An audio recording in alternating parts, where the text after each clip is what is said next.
Correctly using Gusto Payroll is very easy to do. Today I'm gonna show you how to do it. Visit the Gusto website and sign up for an account.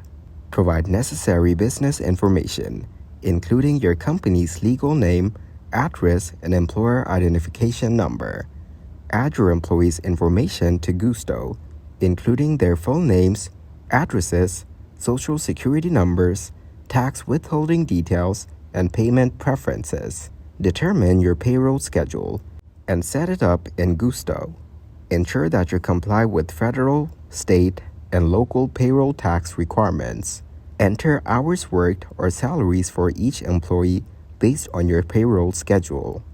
Gusto allows you to manually input hours or integrate with time tracking systems for automated data entry. Review payroll information for accuracy, including employee hours, salaries, and deductions. Make any necessary adjustments before approving payroll.